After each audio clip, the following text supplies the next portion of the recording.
PTI ने अच्छा फ़ैसला किया उस वक़्त कि हम इलेक्शन लड़ लेते हैं इंडिपेंडेंट हैसियत में। फिर भी कानून उनको 3 दिन का टाइम देता है। जब उनका नोटिफिकेशन हो जाता है कि ये जीत गया तो उनके पास 3 दिन का टाइम होता है कि वो किसी भी पार्टी को ज्वाइन कर लें। आप ख़वातीन को रिज़र्व सीट पे प्रमोट करने की बजाय उनको फील्ड में लाएं, वो इलेक्शन कॉन्टेस्ट करके कॉन्स्टिट्यूएंसी के साथ वो आएँ तो वो ज़्यादा पावरफुल होंगी।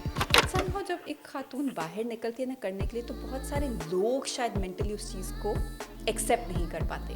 मैंने ये फील्ड ज्वाइन ही तब की थी जब मैंने अपने अंदर से ये सारे डर और खौफ निकाल फेंके हुए थे। हमारी जो ख़वातीन हैं उनको इतनी अवेयरनेस नहीं होती है, वो साइलेंटली सफ़र करती रहती हैं, वो कभी आवाज़ नहीं उठाती हैं।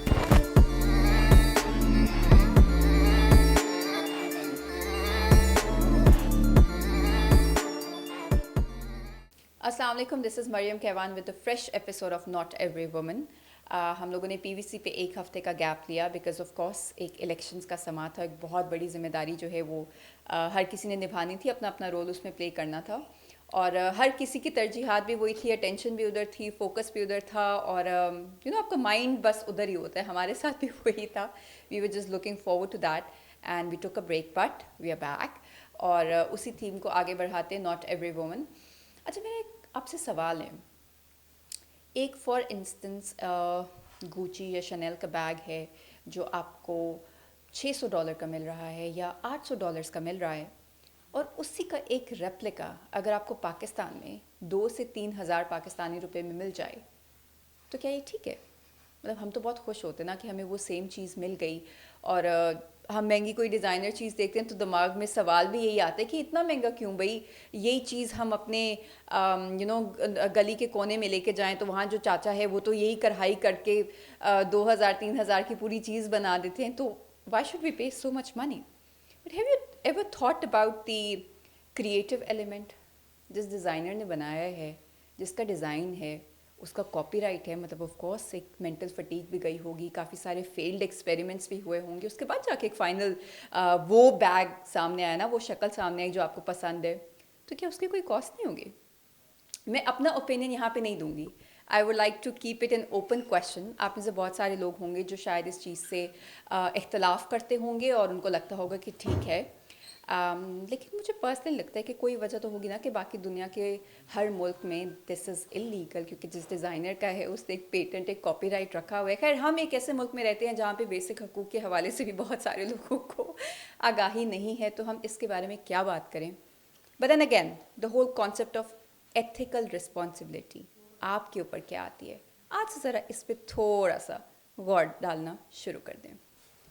Let's begin today's episode. आज की जो हमारी गेस्ट हैं उनका आपको इंट्रोडक्शन करवाती चलूँ। We have Fariha Jafar Bajwa, she is advocate high court. बहुत मज़े का डाइवर्स है इनका पोर्टफोलियो है।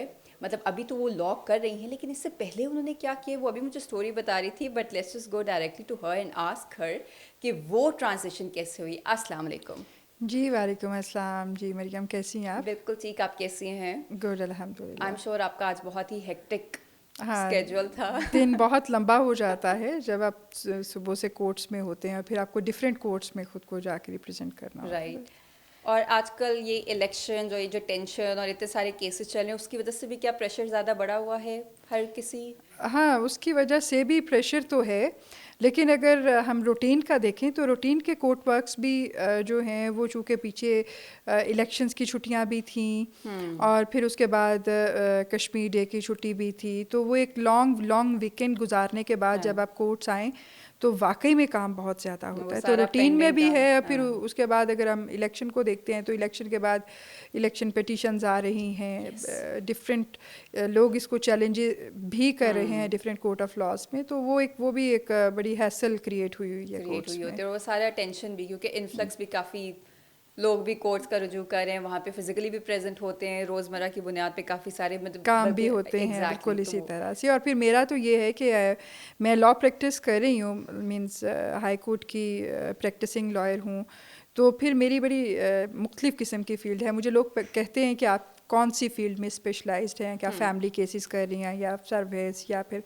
तो मैं कहती हूँ कि मैं ऑलराउंडर हूँ। अच्छा। मैंने जब इस फील्ड को ज्वाइन किया था तो मेरे सीनियर ने कहा था कि आपने शुरू के 10 साल तमाम लॉज प्रैक्टिस करने हैं, चाहे वो फैमिली हैं, क्रिमिनल हैं, FIA के हैं, एंटी करप्शन के हैं, अच्छा, कुछ भी right, हैं, right, आप वो right. सारे करें। 10 साल के बाद आप किसी भी फील्ड में स्पेशलाइजेशन के लिए मतलब उसको चूज़ करें। अच्छा, तो वो अभी आप मुझे उस approach के मुझे साथ- इतना मज़ा आया वो करते हुए कि मीन्स जो आपको काला कोट पहने देखता है उसको ये पता है कि आप वकील हैं। इर्रिस्पेक्टिव कि वो पूछेगा कि जी अच्छा आप फैमिली करती हैं या नहीं, वो तो फ़ौरन अपना मसला खोलेगा और बैठ जाएगा। हाँ, तो फ्री का मशवरा भी मिल रहा हो। तो है। ऐसे में अगर आप कहें कि नहीं जी मैं ये फील्ड प्रैक्टिस नहीं करता हूँ, तो वो मुझे तब ये सेंस समझ आई अपने उन सीनियर की कि जो उन्होंने कहा था कि शुरू के 10 साल आप ऑलराउंडर हूँ। तो मेरी जो है वो प्रैक्टिस सर्विस केसेस की भी है। मैं फेडरल सर्विस ट्राइब्यूनल्स और जो लेबर कोर्ट्स हैं वहाँ पे भी होती हूँ। Okay. और मैं ये family courts, high court, district courts, और फिर एडिशनल ये है कि हम चूँकि ट्विन सिटीज़ में हैं तो कभी कभी Yes. रावलपिंडी कोर्ट्स की भी यात्रा हो जाती है। हो जाती तो है। आज का दिन मेरा जब रावलपिंडी कोर्ट्स की तरफ जाना होता है तो ड्राइव इतनी हेक्टिक होती है कि थोड़ा दिन लंबा लगता दिन है। लंबा हो जाता है। बस वी होप कि आपके लिए थोड़ी सी कन्वीनियंस हो, कुछ आसान हो, क्योंकि आपने कहने को तो बहुत कुछ कह दिया लेकिन हम इमेजिन भी करना चाहें तो वो एक इम्पॉसिबल सी हाँ, सिचुएशन लेकिन जब आप इस सिचुएशन में आ जाते हैं तो फिर आप इसको एंजॉय करने इंजॉय लगते करते हैं। हैं। चलिए, that's good. I think that is the essence कि अगर आप अपने काम को इंजॉय करें तो फिर उससे बढ़ के तो कुछ होता ही नहीं। तो ये जो इंजॉयमेंट वाला सफ़र है इसके ऊपर बात करते हैं। कैसे डिसाइड किया दैट ये काला कोट मैंने पहनना है, इस फील्ड में आना है? क्योंकि अभी जो मैं आपका इंट्रोडक्शन देख रही थी उसमें भी था कि आपका एमफिल है कायदे आज़म यूनिवर्सिटी से with the major specialisation women in politics, जो एक बहुत ही अलग तरह की एक चीज़ है। उसके बाद law, how did it happen? हाँ, खैर ये बड़ा मज़ेदार सवाल है। मैंने शुरू में जब मैं अपनी अगर बैकग्राउंड पे जाती हूँ तो मैंने सिंपल जब अपनी बैचलर्स की डिग्री ली तो मैंने कायदे आज़म यूनिवर्सिटी ज्वाइन किया। और उस वक़्त एक बड़ा पैशन था कि जी मैंने हिस्ट्री में पढ़ना है और उसके बाद मैंने एक बड़ी डायनामिक किस्म की जॉब करनी है। तो मैंने मास्टर्स किया, मैंने सोशल साइंसेस में, और मेरा जो स्पेशलाइजेशन थी वो हिस्ट्री थी। Okay. और उसके बाद फिर मैंने वहीं से कायदे आज़म यूनिवर्सिटी से मैंने एमफिल किया और स्पेशलाइजेशन मैंने जो है वो विमेन इन पॉलिटिक्स। और जो ही मेरा मतलब एमफिल होता गया और जब मैं इस एज ग्रुप को देखती हूँ तो मुझे खुद मतलब वही चीज़ नज़र आती है जैसे हम थे कि शुरू में दुनिया कितनी गोल्डन लगती है, आप हाथ बढ़ाएंगे और आप जो चाहते हैं आप अचीव कर लेंगे।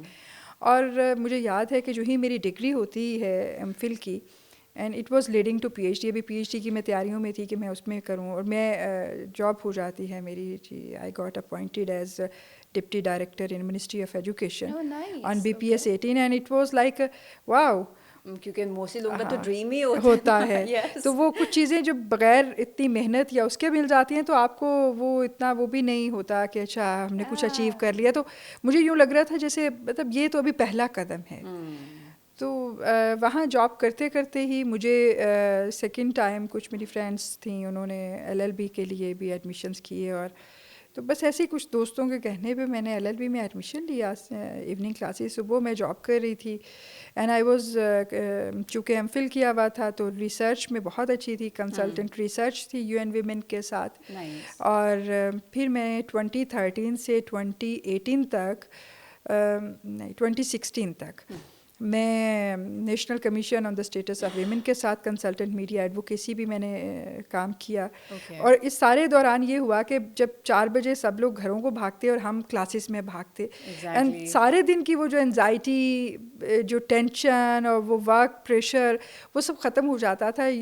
अब एकदम से फिर से आप स्टूडेंट बन जाते थे क्लास में जाके।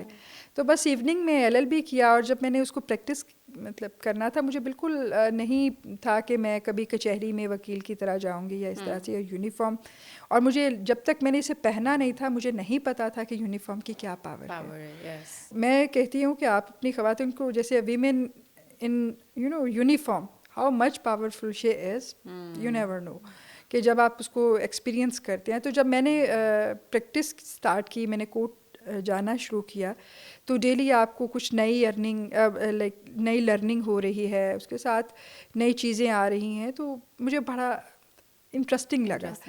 और फिर उसके बाद ये हुआ कि मैंने अपनी जॉब भी क्विट की और मैंने फुल टाइम जो है वो प्रैक्टिस का मैं सोचा और मैंने फुल टाइम प्रैक्टिस स्टार्ट कर दी। लेकिन इंटरेस्टिंग चीज़ ये है ना कि आपने मतलब इतनी छोटी एज में बहुत सारा कुछ कर लिया। मतलब कुछ लोग तो उसी को ड्रीम जॉब बना के, जैसे आपकी BS 18 की अपॉइंटमेंट हो गई, देन नहीं वो तो, और मैं आज भी सोचती हूँ कि अगर मैं BPS 18 पे ही होती, चले आज मुझे 19 मिल गया होता, डेफिनेटली इतना अरसा हो गया, आपकी प्रमोशन ड्यू हो जाती है, लेकिन जो मेरे अंदर था वो शायद कभी बाहर नहीं निकल सकता, जंग लग जाता, क्योंकि जब आप गवर्नमेंट जॉब में चले जाते हैं समहाउ आप अपनी लाइफ में स्ट्रगल करना छोड़ देते हैं, क्योंकि आपको लगता है कि जो होना था, जो मिलना था वो मिल गया, बस अब तो 9 to 5 जॉब है, आप अपनी मतलब बेस्ट एफर्ट्स बाहर नहीं निकालते हैं, आप अपनी बेस्ट एफर्ट्स पुट नहीं करते हैं।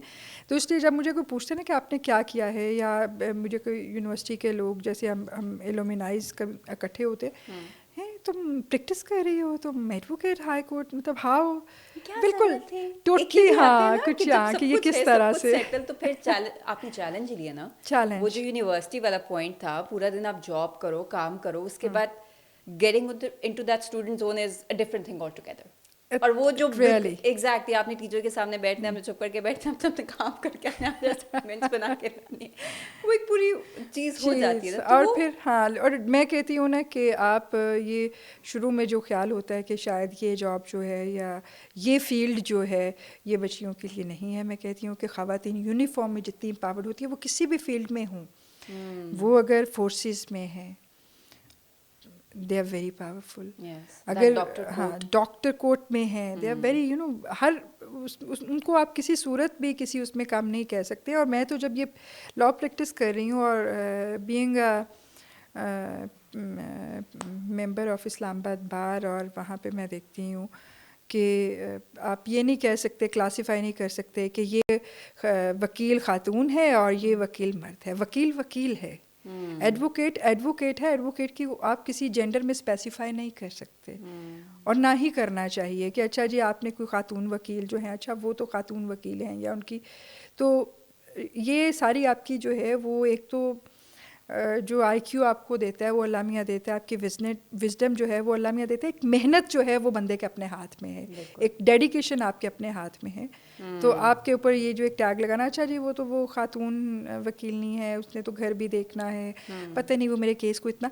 और ये मैंने यहाँ पे फील्ड में ऐसी ख़वातीन देखी हैं कि वाकई में जिनको आप रोल मॉडल कह सकते हैं, जिनके पीछे आप चल सकते हैं। आपको वो याद होगा हमारी, मैं उनका नाम भूल रही हूँ, आसमा जहांगीर, फिर उनकी बहन हिना जिलानी, मतलब आप यू कैन नेम देम। और आसमा जहांगीर का पहला, अगर आपको केस में जब उनको देखती हूँ कि जब उन्होंने पहला केस किया था, she was so young, and उन्होंने वो शायद उनका पहला जो इंडिपेंडेंट ट्रायल था वो था भी उनके अपने वालिद का ही था शायद। तो आप ये नहीं कह सकते कि जी आप एग्जांपल्स हैं करेजियस वुमेन कि आप सिर्फ अगर प्रोफेशन में हैं तो फिर आपकी पर्सनल लाइफ नहीं, और अगर आप सिर्फ पर्सनल लाइफ को लेकर चलते हैं तो आपका प्रोफेशन ख़राब होता है। नहीं, ये तो हमारा दिन भी कहता है कि म्याना रवि होगी तो आप कामयाब होंगे। म्याना रवि हर चीज़ में रखनी चाहिए। बिल्कुल। सो म्याना रवि जो है वो वाहिद रास्ता है जिससे आप बैलेंस कर सकते हैं और अटेन भी कर सकते हैं सब कुछ जो कुछ आप चाहते हैं। मिस परिया, मुझे ये बताइए कि आपका जो स्पेशलाइजेशन जो आपने एमफिल में की, women in politics, of course बहुत बड़ा एक चैप्टर है, बट अगर आप पाकिस्तान की बात करें, since the creation of Pakistan, कैसे देखती हैं इस ट्रेंड को? मतलब अब मुझे पर्सनली लगता है कि पहले बहुत कम ख़वातीन थी पॉलिटिक्स में, बट फिर भी प्रोमिनेंट पोजीशन पे एक फीमेल पहुंची।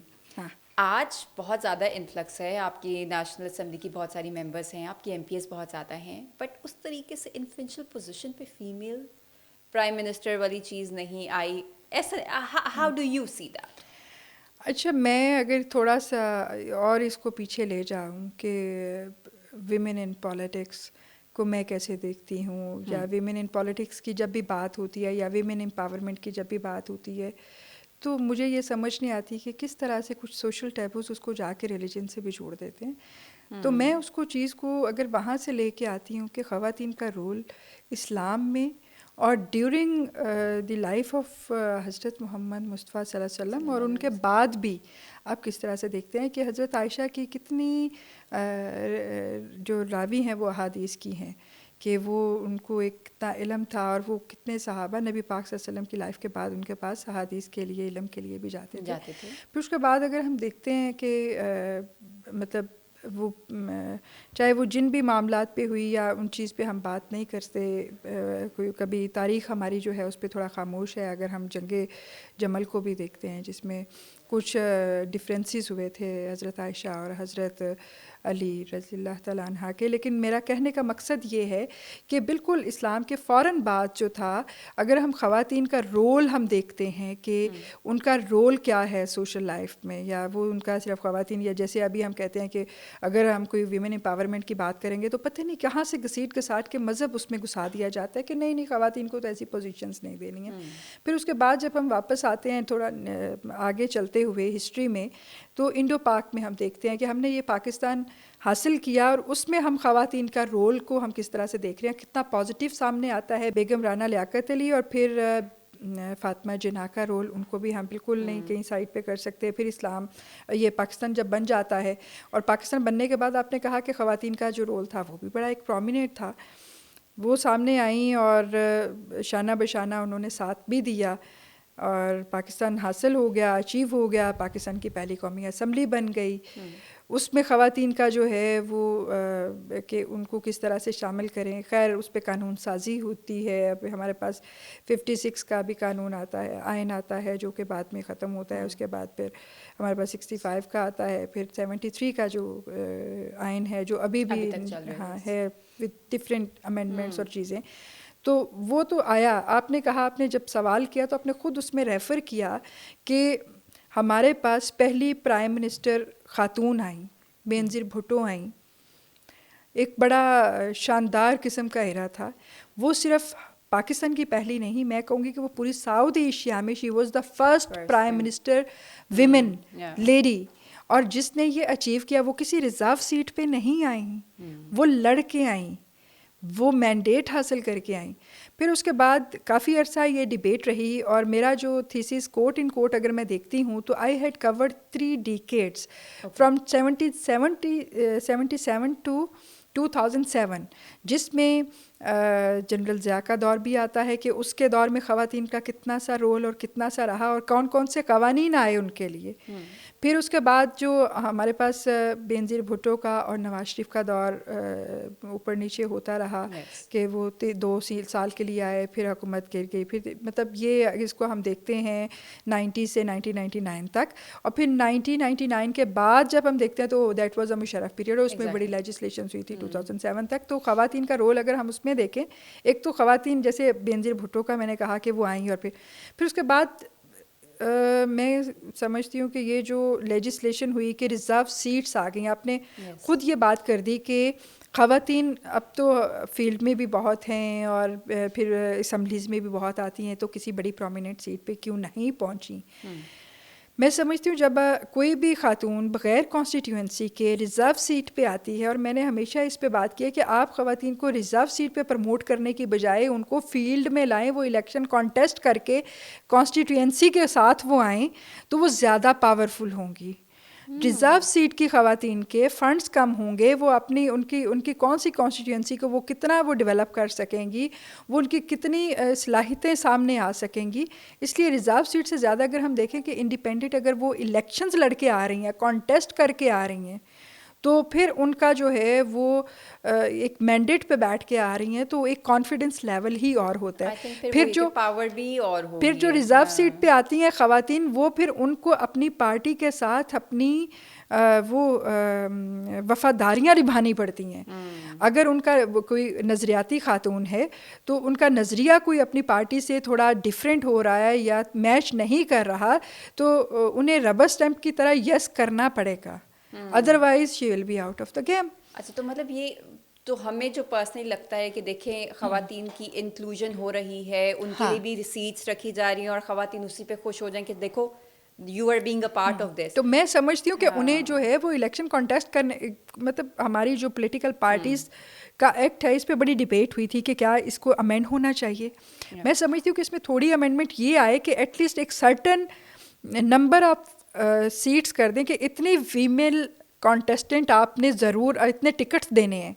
जैसे पॉलिटिकल पार्टीज अपने टिकट्स बांट रही होती हैं, तो ये अमेंडमेंट कर दें कि उनको बाउंड कर दिया जाए हर पॉलिटिकल पार्टी को कि at the time of the distribution of the tickets आपने 10% नहीं ज़्यादा देते आप, या एवरी पार्टी मतलब उनको 12% आपने ख़वातीन को ही टिकट देने हैं।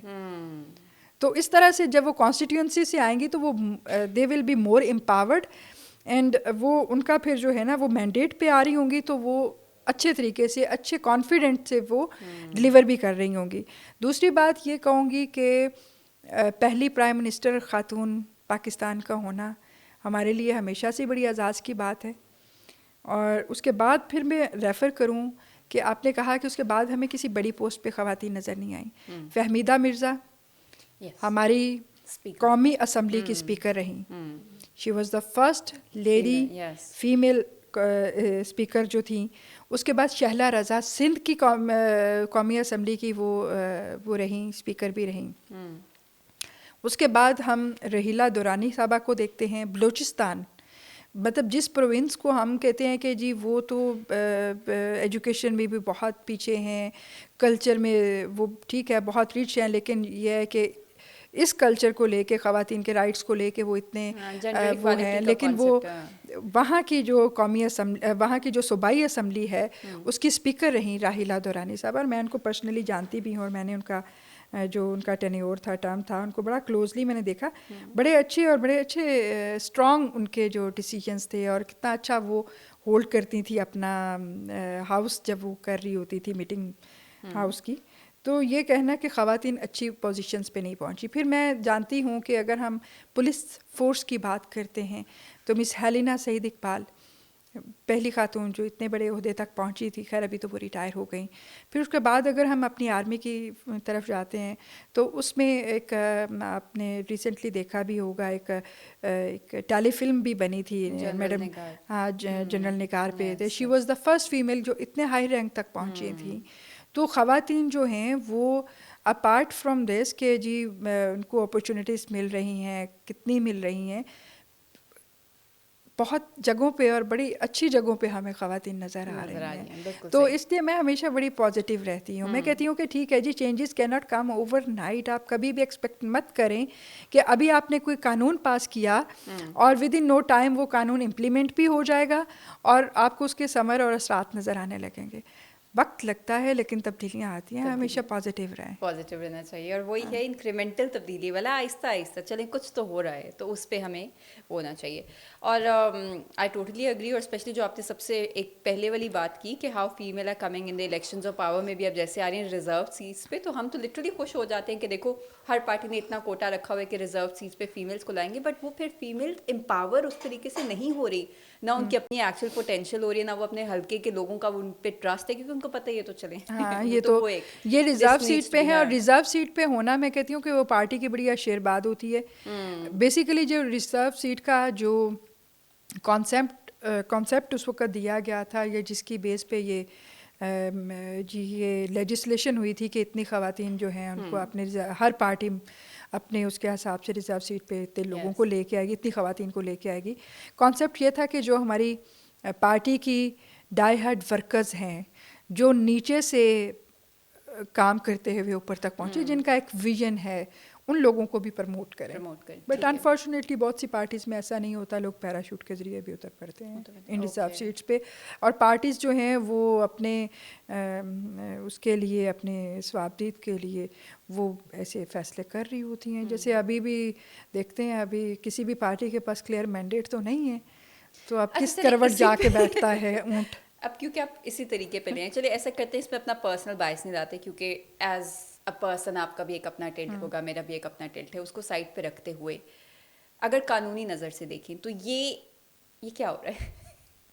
नहीं, कुछ भी नहीं हो रहा जी। आपका एक जनरल इलेक्शन हुआ है, जनरल इलेक्शन के रिजल्ट्स आ गए हैं। अवाम ने to take away one parties, मैं कहूँगी कि जो उनका जो निशान है वो ले लिया, क्या ये अच्छा, एक वकील की या एक कानूनदान की हैसियत से मैं आपको बताऊं कि हम ये कह देते हैं कि पार्टी का निशान ले लिया है, मुझे सिर्फ ये पूछना है कि वो पार्टी का निशान लेने के बैकग्राउंड को अगर आप देखते हैं कि वो कानूनी तौर पर ये किस तरह से ये कहानी स्टार्ट होती है कि वो नोटिस जाते हैं, और वो नोटिस अभी से नहीं, वो 2018 से शुरू होते हैं कि आप अपने इंट्रा पार्टी इलेक्शंस करें। हर जो पॉलिटिकल पार्टी होती है उनका अपना कॉन्स्टिट्यूशन होता है जिसमें उन्होंने अपना ये सारा तरीक़ाकार वज़ा किया होता है कि पार्टी अपने इंटर इलेक्शंस कैसे करेगी, इंट्रा पार्टी इलेक्शंस कैसे होंगे, फिर वो किस तरह से अपना चेयरमैन और किस तरह से, तो जिस आप स्पेसिफिक पार्टी का आप जिक्र कर रही हैं तो उनको भी जो भेजा गया था, और फिर उसमें ये होता है कि आपको अपना आइन है, जैसे कि अपने पार्टी का एक अपना आइन है जिसके ज़रिए आप अपनी पार्टी को रन कर रहे हैं। उसमें होता है कि आपने आफ्टर एवरी 5 years और 3 years और a certain period after a year आपने जो भी एक होता है कि आपने उसके ज़रिए आप अपने वो करेंगे। तो जब उनका टाइम ड्यू हुआ इंट्रा पार्टी इलेक्शंस का, तो उनको नोटिस भेजे गए ECP election commission of Pakistan की तरफ से कि आप अपना इलेक्शन कंडक्ट करें, अदरवाइज़ क्योंकि वो रजिस्टर होती हैं पार्टीज़ और वो कॉन्स्टिट्यूशन साथ में रजिस्टर किया जाता है, तो उनको वो इलेक्शन नहीं वो हुए समहाउ, चाहे वो पार्टी किसी भी क्राइसिस में थी या कुछ था। 2018 से लेके आज तक बहुत टाइम था।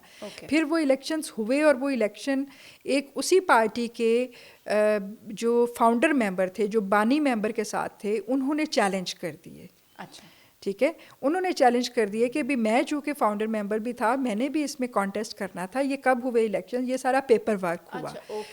बेसिकली अगर हम ये कहें ना कि वो ले लिया, उसके पीछे पूरा कानूनी उन्होंने, ठीक है बाइसनेस होगी, आई कैन नॉट से कि बाइसनेस है या नहीं है, मैं सिर्फ कानून की तालब इल्म की हैसियत या प्रैक्टिसिंग एक लॉयर की हैसियत से मैं ये बताती हूँ कि प्रोसीजर हुआ कैसे है।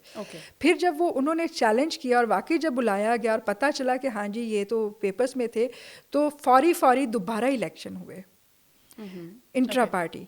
वो जो इंट्रा पार्टी इलेक्शंस हुए उसमें कुछ लूप होल्स हुए, वो भी डेफिनेटली विद इन 48 आवर्स तो आप वो नहीं कर सकते। आपके कानून में लिखा है कि आप उसको पब्लिश करेंगे, इतना आपके लोग आएंगे, वो वोट डालेंगे या ये।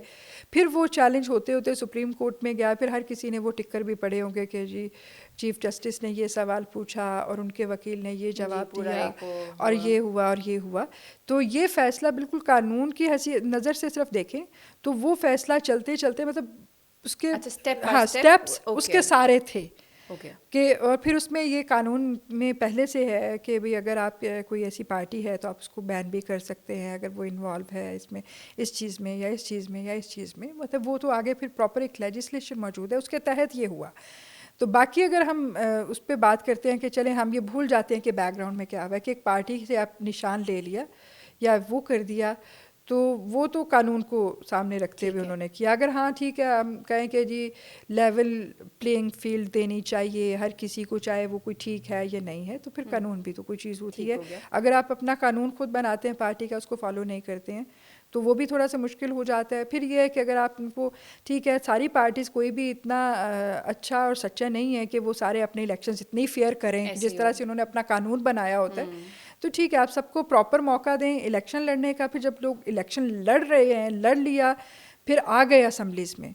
अभी जैसे अभी हम करंटली देख रहे हैं कि असम्बलीज़ में आ गए, ठीक है PTI ने अच्छा फ़ैसला किया उस वक़्त कि हम इलेक्शन लड़ लेते हैं इंडिपेंडेंट हैसियत में। फिर भी कानून उनको 3 दिन का टाइम देता है, जब उनका नोटिफिकेशन हो जाता है कि ये जीत गया तो उनके पास 3 दिन का टाइम होता है कि वो किसी भी पार्टी को ज्वाइन कर लें।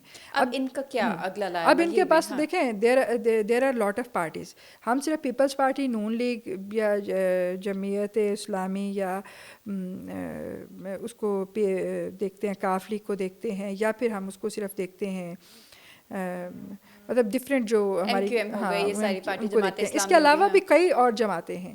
जैसे शुरू में एक र्यूमर था कि शायद ये वो जो शेख रशीद की कलम दवात है शायद उसको ज्वाइन करेंगे।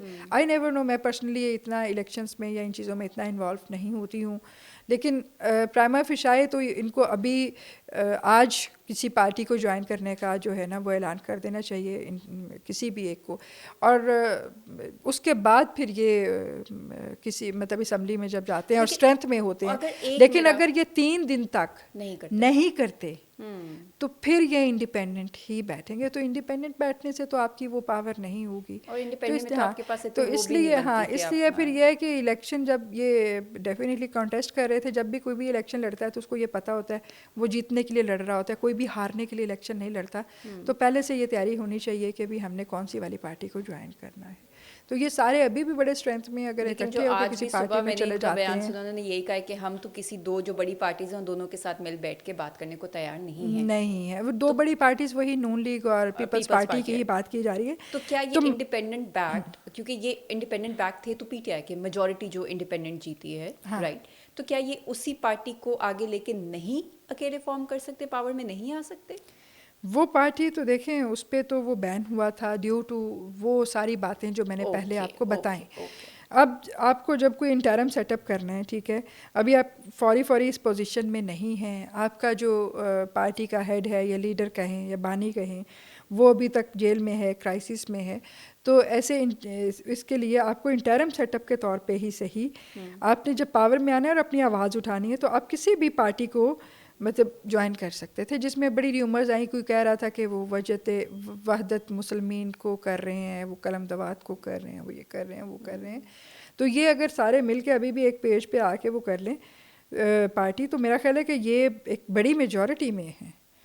पेशावर में तो मतलब है ही उनकी, हाँ, और पंजाब में भी ये सेकंड हाईएस्ट मेजॉरिटी में ये लोग हैं इंडिपेंडेंट्स जो हैं।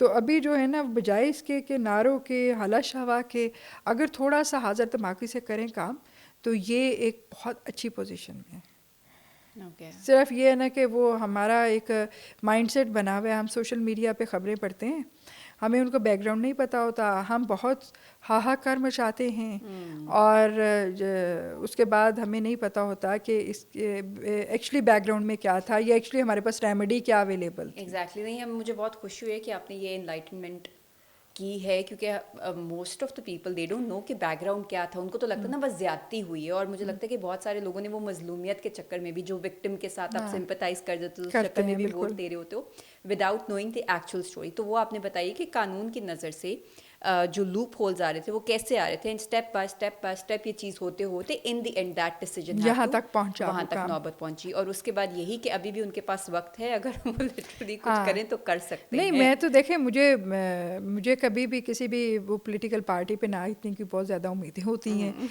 और ना ही मैं वो इतना इलेक्शन में कभी वो इन भी रही हूँ। लेकिन प्राइमा फिशाई अगर मुझसे कोई पूछता है कि हाँ अब इनको क्या करना चाहिए, तो मैं ये कहूँगी कि बजाय इसके कि सब अपनी 1.5 इंच की मस्जिद बनाएं, कोई इधर चल पड़े कोई इधर चल पड़े, ये सारे मिलके एक पार्टी को ज्वाइन करें और एक पावर की तरह आएँ। ओके। अब ज़रा आते हैं, देखिए हमारा कानून ख़वातीन को भी उतने राइट्स देता है, मर्दों को भी उतने राइट्स देता है। किसी चीज़ से नहीं आपको रोक टोक है, आपको हिफाजत मिल रही है, आपको प्रोटेक्शन मिल रही है, आपको एम्पावरमेंट मिल रही है। बट समहाउ जब एक खातून बाहर निकलती है ना करने के लिए, तो बहुत सारे लोग शायद मेंटली उस चीज़ को एक्सेप्ट नहीं कर पाते कि ये हमारी काउंटर सेम लेवल पे कैसे, ये तो इमोशनली वीक है, ये तो मतलब वीकर जेंडर, इस तरह के काफ़ी स्टीरियोटाइप्स बने हुए हैं। Did you get to face that? नहीं, वैसे अल्हम्दुलिल्लाह मैं जब फील्ड में आई तो मैंने नहीं ये महसूस किया। मैंने ये फील्ड ज्वाइन ही तब की थी जब मैंने अपने अंदर से ये सारे डर और खौफ निकाल फेंके हुए थे।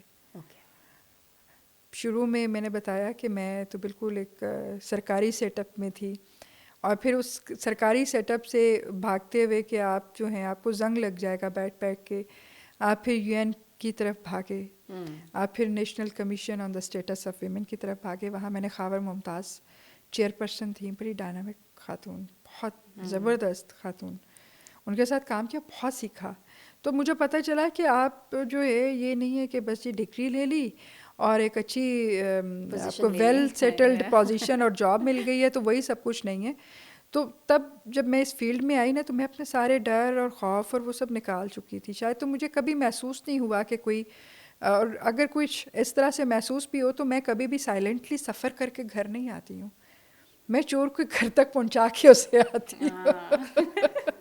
अगर मैं कुछ अगर मैं कुछ फील करूं या मुझे कुछ ऐसा फील हो तो लिटरली जिसे हम कहें ना कि हैरासमेंट है या वर्क प्लेस हैरासमेंट है या फिर आप स्ट्रीट हरासमेंट Exactly, कहते हाँ, हैं या जैसे लोग घूरते रहते हैं, ये अगले बंदा जो ये हरासर होता है वो बहुत डर रहा होता है, वो वीक पोजीशन में होता है। ये हमारी ख़वातीन को नहीं पता होता। अगर आप थोड़ी सी आवाज़ ऊंची कर दें उस वक़्त तो वो आपको कहीं दाएं बाएं दूर नज़र नहीं आएगा, वो भाग जाएगा। अच्छा, अगर वो आपकी वर्क प्लेस पे भी है तो वो इस बात से डरेगा, वो अपनी रेपुटेशन से डरेगा।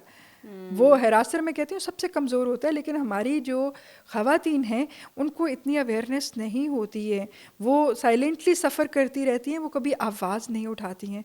आप तो कहीं आप स्ट्रीट हरासमेंट का अगर सामना हो या कोई आपको घूर रहा है, आप मार्केट में तो सिंपल उससे पूछें, रुकें और पूछें जी what's the problem. Within 9 minutes आप देखेंगे वो बंदा सर पे पाँव रख के भाग जाएगा वहाँ से। ओके, क्योंकि ये हम बहुत सारी ख़वातीन के ऐसे मसाइल देखते हैं, स्पेशली जैसे आपने स्ट्रीट में कह लिया, मार्केट्स में आपको इस तरीके से देख रहे होते हैं या आपको एक अनकंफर्टेबल अगर पोजीशन में कुछ डाल देते हैं। इनअप्रोप्रिएट आप महसूस करते हैं तो ये नहीं है कि आप साइलेंटली सफ़र करके, अगर आप साइलेंटली सफ़र किया और आप खामोशी से घर आ गए कि नहीं जी वो मैं बात करूँगी तो लोग क्या कहेंगे या मेरे साथ एक स्टिग्मा लगेगा, आप घर वालों ने कहने हाँ, अब निकलो ही ना बाहर, आराम से घर वालों के डर से आप बैठे रहोगे तो आप क्या करोगे कि आप उस हरासर को और ज़्यादा शय दे रहे हैं शय दे दोगे, उसे और ज़्यादा पावरफुल करके आ जाओगे। जैसे हम कोई गेम खेलते हैं ना तो जो उसमें वो जो जिसे हम कहें कि जो विलन होता है तो वो और ज़्यादा वो खा खा Powerful खा होता के तो एक जाएगा, बीस्ट हाँ। बन जाता है। तो वो उसी तरह से आप उसको वो कर रहे होते हैं, आप उसको शय दे रहे होते हैं। आप बिल्कुल मत दें, आप फ़ौरन मैं कहती हूँ कि आप रिपोर्ट करें।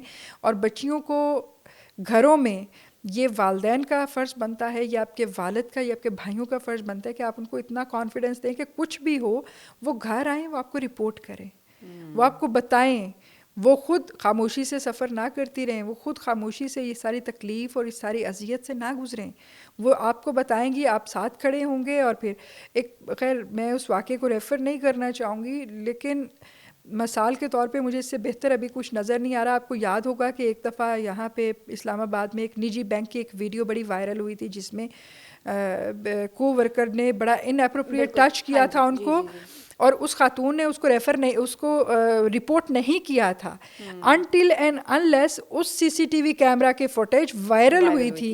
उस खातून ने खामोशी से उस ह्यूमिलेशन को बर्दाश्त किया और सिर्फ इसलिए कि मेरी जॉब रहे या मेरे घर वाले मेरे उस पर ना, या वो तो जब report by the way CCTV footage वो वायरल होती है और वो वाकया रिपोर्ट हो जाता है तो उस वक़्त वो चीज़ सामने आती है। लेकिन मिस फरिया एक वो होता है ना कि फॉर इंस्टेंस अगर किसी के साथ ऐसा हुआ है तो चलो अभी जो जुल्म हुआ वो तो हुआ, जब आप जाते हो, आप रिपोर्ट करने जाते हो, females have this fear that they will be humiliated, they will be judged, they will be looked at it like that, या एक वो आ जाता है वहाँ पे, फिर आप नए नए सवालों के जवाब दो, फिर आप उस अजियत से गुजरो, फिर आप अपने घर वालों को उस चीज़ से गुजरवाओ। उसके बाद एक वो जो कॉमन सेंटिमेंट आता है, if you go to the court आपको पैसे भी बहुत सारे खर्च करने पड़ते हैं, एक ये चीज़ें हैं।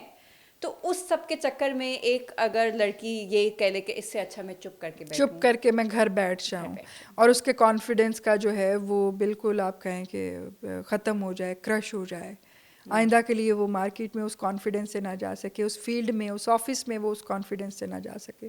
तो मैं समझती हूँ कि बड़ा महंगा सौदा है ये कि आप जी सिर्फ इसलिए कि हमारे सोशल टैबोज़ ऐसे हैं, लोग बंदे की तरफ कम पॉइंट आउट करते हैं और ख़ातून की तरफ ज़्यादा पॉइंट। अच्छा इसकी ड्रेसिंग ऐसी थी, इसने कपड़े ऐसे पहने थे। जो बच्चियों के साथ कुछ वाक़यात ऐसे रिपोर्ट होते हैं बहुत छोटी उम्र के बच्चियों के साथ, तो उनके कपड़ों की कौन सी चीज़ को आप आप रेफ़र कर सकते हैं कि जी वो हुआ होगा। लेकिन अनफॉर्चुनेटली ये चीज़ें साथ साथ हैं, इन चीज़ों को ऐसे ही एक्सेप्ट नहीं कर सकते हम। आवाज़ बुलंद करते रहें, तब्दीली आएगी, बहुत आहिस्ता आहिस्ता आ रही है तब्दीली, इंशाल्लाह आएगी। आपने कहा कि उसमें कोर्ट्स में जाओगे तो लोग सवाल पूछेंगे, रिपोर्ट करोगे। देखिए हमारे पास कानून है, हमारे पास कवानीन होने के बावजूद हमारे पास क्या नहीं है, हमारे पास अवेयरनेस ही नहीं है। आपको पता है वर्क प्लेस हरासमेंट का एक एक्ट है हमारे पास वो है protection against work place harassment act 2010।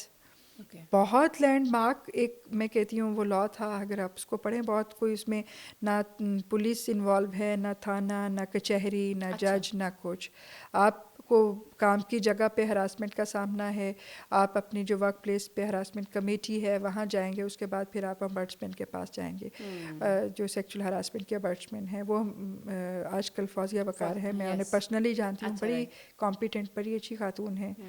तो मतलब समझदार जिसे कहना है कि एक सेंसिटिव होना, एक ख़वातीन के जितने भी इश्यूज़ हैं उनको सेंसिटिविटी से डील करना, तो वो उनका एक खासा रहा है। तो आप उनको वहाँ रिपोर्ट करेंगे, सारी रिपोर्टिंग और उसमें जो है ना आपको कहीं पे भी थाना कचहरी या वो कोर्ट को नहीं फेस करना, और ना ही आपको रिप्रेजेंटेटिव की जो आप अपने आप को खुद रिप्रेजेंट कर सकते हैं, क्योंकि वो बड़ा सिंपल सा लॉ है।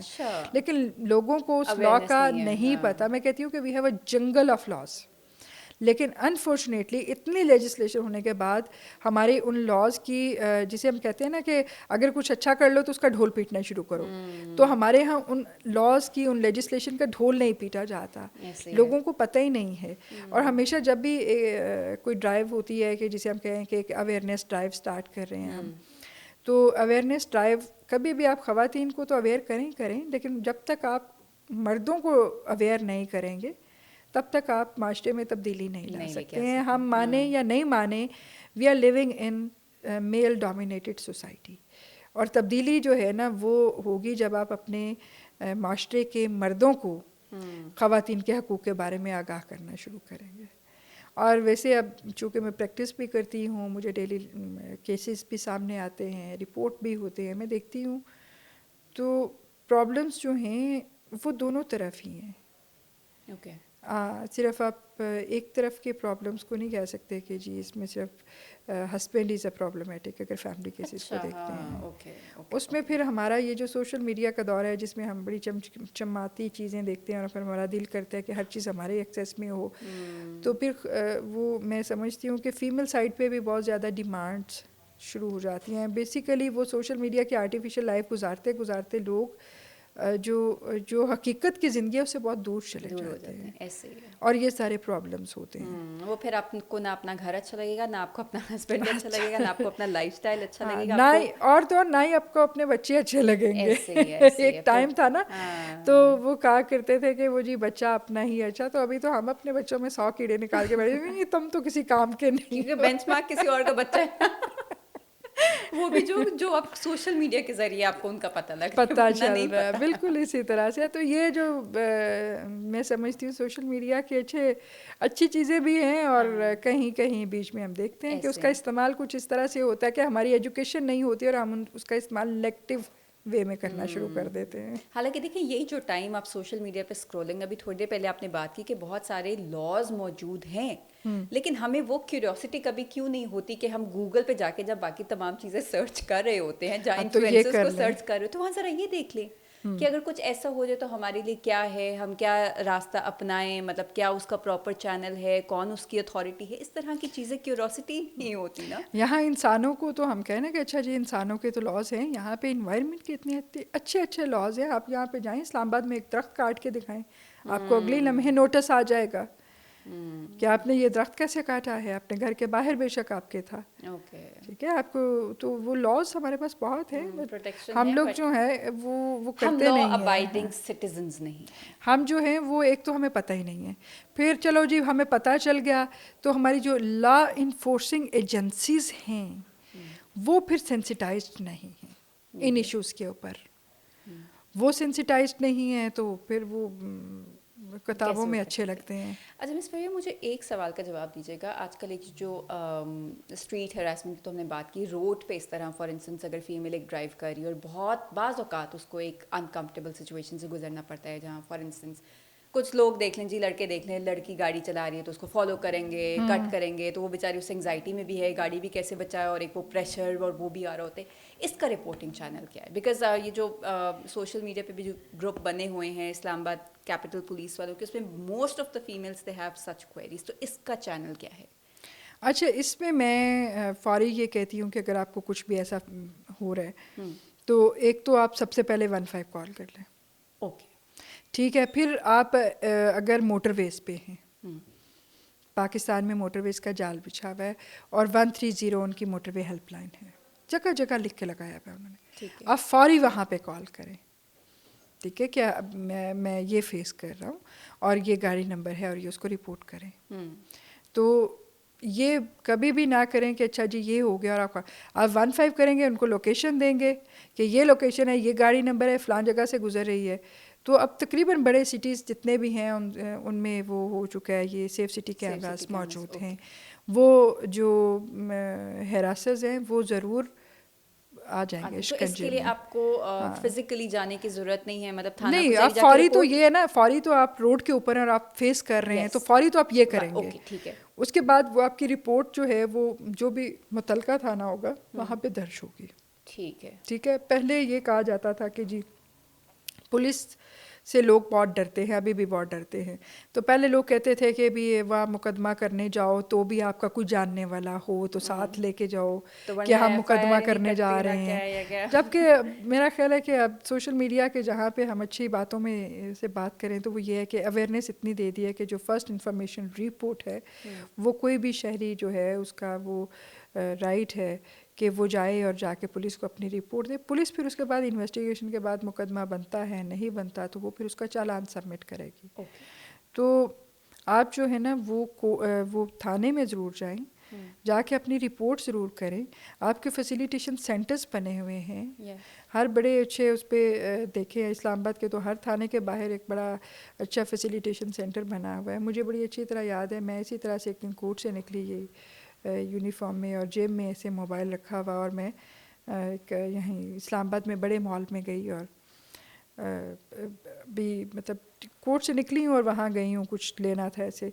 तो मेरे एक खातून टकराई हैं और मुझे कुछ इनअप्रोप्रिएट तो लगा लेकिन मैंने ख्याल नहीं किया। चंद लम्हों के बाद मुझे महसूस हुआ कि मेरा फ़ोन मिसिंग है। वो खातून मेरी जेब से फ़ोन ले गई थी। मैं जिस शॉप में थी उसका मैंने उनको कहा कि मैं जब वहाँ खड़ी थी और मेरा कैमरा निकालें, वो सीसीटीवी कैमरा निकाला, उसमें साफ देखा जा रहा था खातून मोबाइल ले गई। वो मेरा जो मुतलका थाना बनता था, मैं वहाँ पे गई और मैंने वहाँ पे जाके रिपोर्ट किया। मैंने अपना IME नंबर दिया और सारी रिपोर्ट दी उनको। And can you even believe के आफ्टर 25 और 26 डेज़ मेरा फ़ोन IME नंबर से उन्होंने रिकवर कर लिया, पंजाब के एक दूर दराज इलाके से। तो ये कह देना कि अच्छा जी वो तो मोबाइल था चोरी हो गया, आप क्या करना है।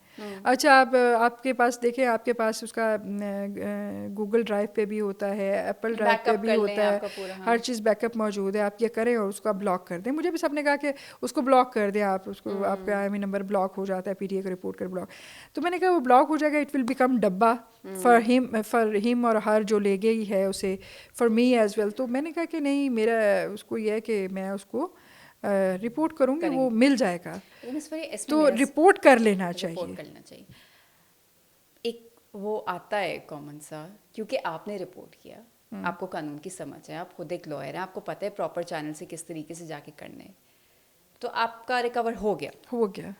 अगर कोई आम शहरी होता जिसको शायद कानून की इतनी अक्ल समझ नहीं है, जो शायद लोगों की बातों में आके कराता भी ना, जिसको शायद ये भी ना पता होता CCTV वो जाता भी तो उसने लिखवानी थी नहीं लिखवानी थी, क्या उसके साथ भी यही होता? क्या कानून इक्वल? अच्छा, इसमें ना मैं आपको एक बात बताऊं, वो कहना ना कि ignorance of law is no excuse. खैर बहुत से लोगों को नहीं पता, वो सफ़र कर लेते हैं।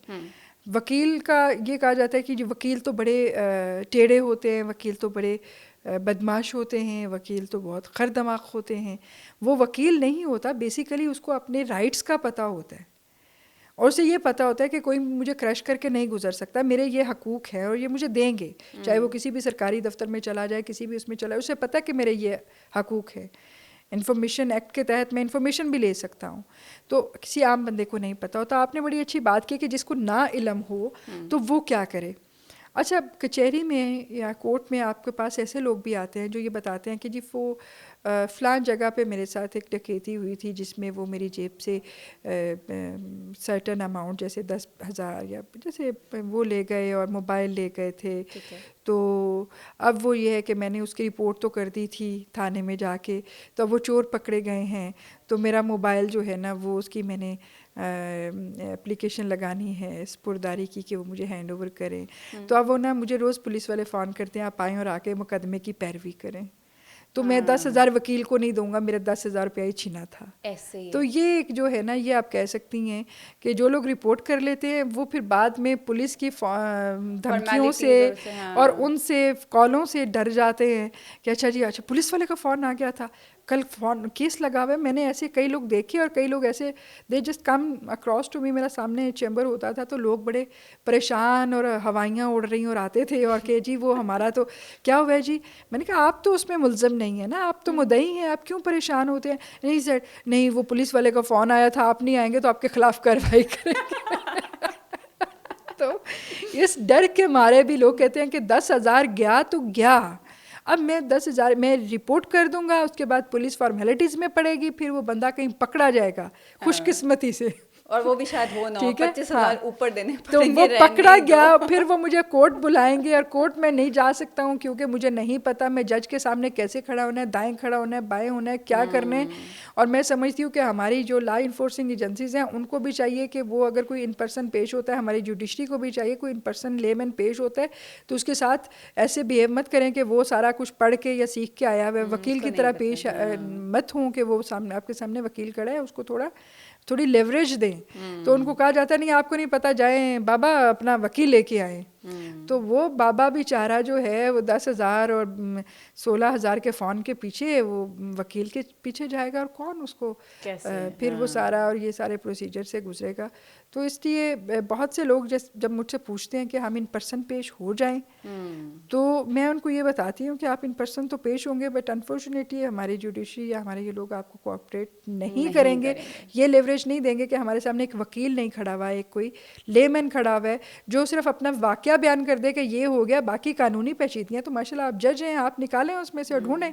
इसी ज़मन में पिछले दिनों एक बड़ी सोशल मीडिया पे एक स्टोरी सी इवॉल्व कर रही थी कि एक खातून, एक बूढ़ी माई गई वहाँ पर अपनी पंजाबी लहजे में उसने जाके उस इलाके के टीसी को, जो कि एग्जेक्टिव मजिस्ट्रेट की पावर्स भी वो अपनी इस्तेमाल करते हैं, तो उनको अपना किस्सा बयान किया। तो उन्होंने कहा कि बीबी मुझे आपकी बात समझ नहीं आती है जो आप ज़ुबान बोलती हैं, जाएं वकील लेके आएँ ताकि वो मुझसे बात करे।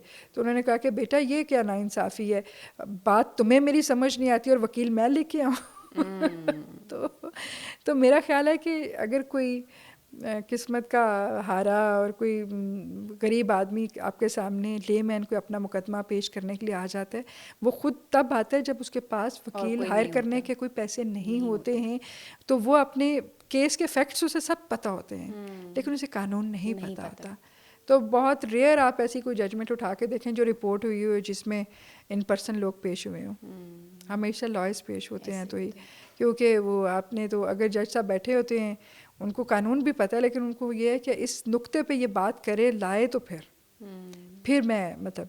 तो कितनी दफ़ा ऐसा होता है कि बहुत ही क्लियर कट एक चीज़ सामने होती है, वाजे होती है, लेकिन क्योंकि लॉयर्स नहीं हैं और उस तरीके से क्योंकि उसमें सारे अपने जो कानूनी नुक्ते हैं वो पूरे नहीं किए। तो मैं एक बहुत शुरू में जब मैंने वकालत ज्वाइन की थी तो एक मर्डर ट्रायल था, उसको हम फॉलो अप कर रहे थे और मुझे वो याद है कि वो जो सेशन जज साहब थे उन्होंने कहा कि सुबह जब ये मर्डर 8 बजे हुआ था वो कचहरी आ रहे थे, उन्होंने अपनी आंखों से देखा था। अच्छा। लेकिन अनफॉर्चुनेटली वो वही बात है कि हम तो लकीर के फ़कीर हैं। उन्होंने तो शहादतें रिकॉर्ड करनी थी और फिर उन शहादतों पे उन गवाहों पे जिरा भी होनी थी, फिर मुखालिफ वकील ने उसमें से लिखोनस निकालने थे और फिर वो जो कहते हैं ना कि accused is the innocent child of the और lovable child of the just, ये जुडिशरी इस तरह से एक मैक्सिम है कि वो कोई शक का फ़ायदा थोड़ा सा जो है वो जो भी होगा वो मुल्ज़म को मिलेगा। तो हाँ, तो लेकिन यह है कि वो तो खैर ट्रायल चला ही बहुत अच्छा था कि वो उनको फांसी हुई थी वो जो उसमें मुल्ज़म थे जिन्होंने मारा था। बट कहने का मकसद सिर्फ इतना से है कि वो जज साहब मौजूद हैं, देख चुके हैं, लेकिन वो क्या करें कि वो काजी सिस्टम नहीं है। हमारा लॉ ऑफ लैंड ये कहता है कि आपका जो है आपके ट्रायल की स्टेजेस ये हैं कि आपका चालान सबमिट होगा, चालान सबमिट होने के बाद आपकी प्रोसिक्यूशन अपनी एविडेंसेस लाएगा, फिर उनके ऊपर क्रॉस एग्जामिन होंगे, फिर उसके बाद फिर एविडेंस होगी अक्यूज्ड साइड की, उसके बाद फाइनल आर्ग्यूमेंट्स होंगे और फिर आपका ट्रायल कंक्लूड होगा। मतलब you have to go through all the stages. तो वो जो कहना ना, ये कुछ लोग कहते हैं कि जी वो आप केस करने चले जाओ तो उसमें सालों लग जाते हैं। बेसिकली वो सालों इसलिए लग रहे होते हैं कि आपने ये सारे स्टेजेस में से गुजरना होता है। Lengthy cases, mostly civil cases को हम कहते हैं कि वो जी सिविल आपने ज़मीन के केस कर दिए, बड़े लेंथी हो जाएंगे। प्रॉपर्टी केसेस तो अगली जनरेशन आ जाती है, लेकिन वो इसलिए होता है कि आपने उसमें बहुत सारी पार्टीज बना ली होती हैं, आपने उसमें बहुत सारे गवाह बना लिए होते हैं, फिर उनको सबको बुलाना, फिर उनकी एविडेंसेस होना, तो ये एक टाइम टेकिंग प्रोसेस होता है। अगर इनको स्मार्टली हैंडल करें तो आप अपना केस जो है वो बड़े अच्छे तरीके से और बड़ा स्पीडी उसको इस्टेब्लिश कर सकते हैं। बस ये नहीं है ना कि पेशियाँ लेते रहें, तो वो तो फिर आप तारीख डलवाते रहे तो वो फिर वो तो फिर खैर वो तो चलता है वो कि अच्छा जी तारीख पे तारीख लेते रहें और चलते रहें बस। अच्छा, बिल्कुल एंड में आ रहे हैं, एक मैं आपसे सवाल पूछना चाह रही थी। अभी जो इद्दत केस का है, बाकी केसेस पे नहीं मैं जाऊंगी, बट दिस क्योंकि इसके ऊपर एक सोशल मीडिया पे भी विमेन एम्पावरमेंट और विमेन राइट्स को लेके बहुत सारी आवाज़ उठी, आपकी स्पेशलिटी भी वो है, इसलिए आपसे जानना चाहूँगी, कोई भी फैसला आते तो वो पिछले किसी प्रेसिडेंट की बेसिस पे होता है, क्या इसका कोई प्रेसिडेंट हमारे पास मौजूद है या इस तरह की कोई चीज़ पहले इतने प्राइवेट मैटर का इस तरीके का फैसला क्या पास में आया? अच्छा, एक तो सबसे पहली बात यह है कि प्राइवेट मैटर कोई भी नहीं होता। अगर आप हैं और आप कुछ सफ़र कर रही हैं या आपने कुछ है, मतलब आपका कुछ भी है, तो आप कोई एप्लीकेशन देता है और वो टेकअप हो जाती है तो डेफिनेटली फिर कोर्ट में आ जाएगी। अब इनका जो है इसमें एप्लीकेंट जो है वो गालबन खावर मानिका उनके एक्स हस्बैंड हैं और उन्होंने एक एप्लीकेशन दी है और उसमें बड़े अपने ग्रीवेंसेस दिए हैं कि जी बड़े रोते धोते कि ये हो गया, बड़ी ज़्यादती हो गई और इद्दत के दौरान निकाह कर लिया। अब आपने कहा कि हमारा जो है वो कानून इस पे क्या कहता है। पाकिस्तान का मैं कहूँगी कि पाकिस्तान इस मामले में जो है वो बड़ा रिच है। हम एट अ टाइम ताज़ीरात पाकिस्तान जो है वो भी प्रैक्टिस कर रहे हैं और एट अ टाइम हम जो हदूद लॉज हैं हम उनको भी प्रैक्टिस कर रहे हैं। हमारे पास पाकिस्तान पीनल कोड भी मौजूद है और हमारे पास फेडरल शरीयत कोड भी मौजूद है। एक तो ये हो गया जी, अच्छा लॉ ऑफ लैंड क्या कहते हैं और शरीयत क्या कहती है। उसके बाद फिर आपने कहा कि ये जो एक जजमेंट आई है या इद्दत वाले केस पे जो फैसला आया है तो इसके पीछे क्या प्रेसिडेंट मौजूद है। खैर मैंने being a student of law इसको जब फैसला आया था तो इसको मैंने देखा था और मैं कहूँ कि पीछे कोई बहुत बड़ी कोई लैंडमार्क जजमेंट्स मौजूद हैं या नहीं हैं। जो लॉज होते हैं हमारे, उनकी जो सुप्रीम कोर्ट या जैसे शरीयत कोर्ट है वो बहुत सारे लॉज की डेफिनेशंस भी कर रहे होते हैं जहाँ पे कुछ लेकोनास होते हैं। जो हम कहते हैं ना कि कोई प्रेसिडेंट है या कोई, जैसे हम कोर्ट्स में जाते हैं तो कोई भी हम किसी लॉ पे असिस्ट करते हैं तो हम कहते हैं ये तो सुपीरियर कोर्ट की इस पे ऑलरेडी जजमेंट आ गई हुई है, हम उसकी रोशनी में ये चीज़ रखते हैं, फैसला दे दें नेक्स्ट केस का। जी, तो ऐसे इस केस में हमें कोई बैकग्राउंड पे कोई चीज़, ऐसा कोई माइलस्टोन फैसला या ऐसी कोई बड़ी चीज़ हमें नज़र नहीं आ रही है।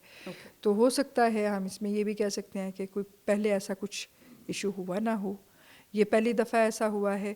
बट तो ये फिर एक प्रेसिडेंट सेट हो रहा है। हाँ, ये प्रेसिडेंट सेट हो रहा है, लेकिन अनफॉर्चुनेटली इस किस्म के प्रेसिडेंट सेट करना कि कानून को बिल्कुल 2+2 बना के पेश कर देना, वो कानून है कोई केमिस्ट्री या अलजब्रा का फार्मूला नहीं है कि इद्दत का टाइम आप उसको 3 मंथ्स कोट इन कोट करें या फिर अगर हम शरीयत की तरफ जाते हैं तो 3 पीरियड्स कोट इन कोट करें।